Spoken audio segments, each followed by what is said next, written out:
Hi guys, Tech here, and I wanted to go over the Absolution build for 3.21. We are going to change a couple of things up, and it's going to get a little bit spicy. And I know what you're thinking, we're playing Minions, why wouldn't we be Necromancer anymore? Go Scion Ascendant, not only do we get basically anything that you want out of Necromancer, you also get everything that you would want out of Guardian. And then we can also use Forbidden Flesh and Forbidden Flame to get even more power. We can either get more raw damage, more utility, or more aura stuff, or just raw defenses.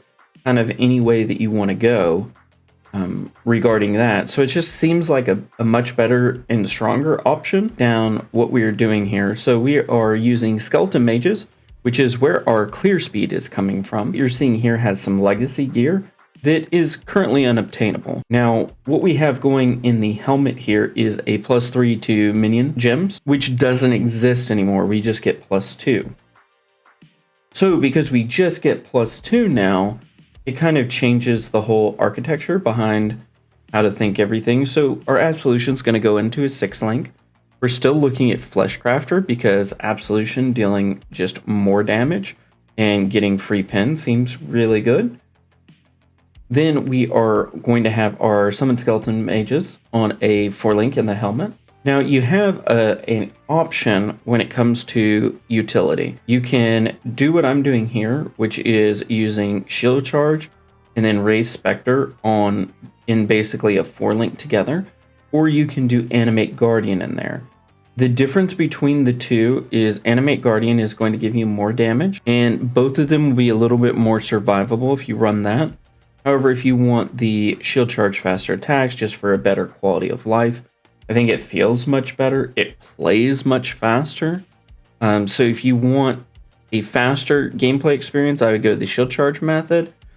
If you want something that is a little bit slower but a little more boss heavy, then you can absolutely go the Animate Guardian and 4 link method. And I'll have both of them in the path of building. Some things to know on my path of buildings particularly. So we have the leveling tree as well as the in-game tree. Under the tree, same thing here, up to in-game. Then we have low investment, mid investment, and high investment gear options. And then I also have a fairly robust note section, which will also kind of walk you through step by step some of the decisions we make, some of the ways that you can craft certain pieces of gear, how to get skeleton mages, what to look for as far as survivability or damage, links to the wiki, like how to replace a specific piece of gear if you can't get one.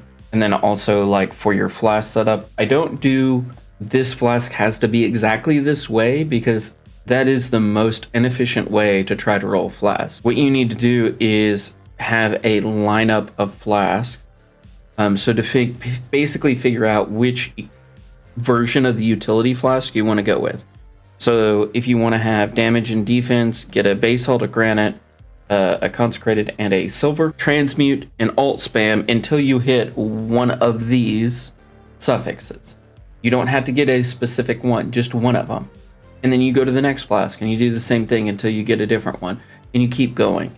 And if you craft that way, it's far easier to get your flask than if you try to say, oh, on silver, I need curse. Because you might roll past a really good mod that is fine to have on the silver. It doesn't really matter where the flask gets the implicit, like what flask has the suffix. It doesn't matter.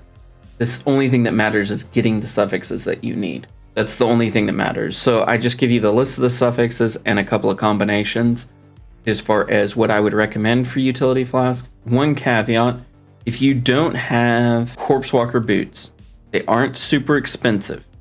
They should be fairly easy to obtain. But if you don't have these, you need some sort of corpse generation.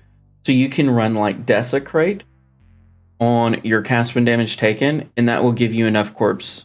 And then you can just trigger your bone offering or whatever right behind it. In the way cast when damage taken works is it goes in order from wherever you place the cast when damage taken. So if you have the cast when damage taken in the top left, you would want to have Desecrate first, then Bone Offering underneath it. Make the corpses and then consume them immediately on the trigger. You're getting the generation that you need as soon as you have the Necromancer Ascendancy. which you will get on your Cruel Lab. The other thing to kind of cover is on the gear now. Some very notable things changed with Minion Gearing. I would still recommend reading over the PoE wiki, but bone rings are now really, really good. They give your minions a lot of resistances, which pair very well with Flesh Crafter. The other thing to keep in mind is your shield can roll +2, your wand can roll +2, your helm can roll +2. So you don't have to use Empower anymore. You can still use Empower. And if you do, it's just more DPS. Now, +2 on each, the helm is fairly easy to get.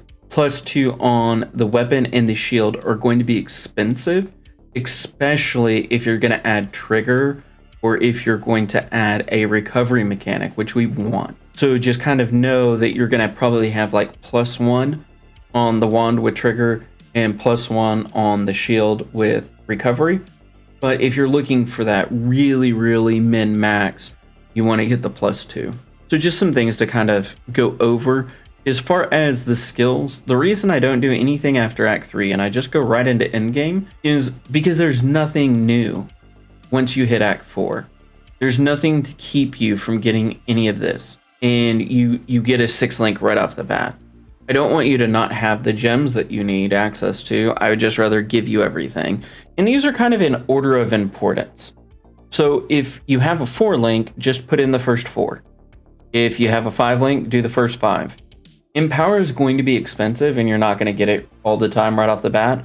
If you don't have Empower, that's perfectly fine. Just run Cruelty in the meantime. And that will give you a good swap out between the two. For the auras, you're probably going to be able to run more auras than this because of the new mana node. Then for the weapon here, so you'll notice I have Conductivity and Bone Offering in here. And then I also have Hydrosphere, but it's not checked.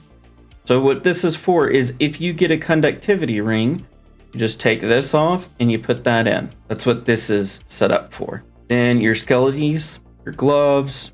Now this is for the shield charge faster attacks version. Basically, if you want to run the Animate Guardian version, you would just change shield charge to Animate Guardian and faster attacks over to Minion Life. And that will give you beefier minions, but you will lose quite a bit of speed. Like, it's pretty substantial. We have Cast from Damage Station, Steel Skin, Convocation, and Precision. This is more of the end game setup. Like I said, before you get to here, you want to just have Cast from Damage Taken.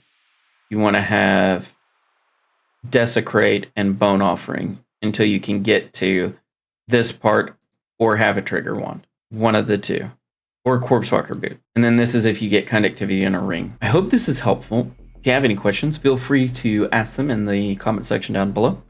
And I hope you're excited with the new League Crucible as I am. Stay safe out there, Exiles.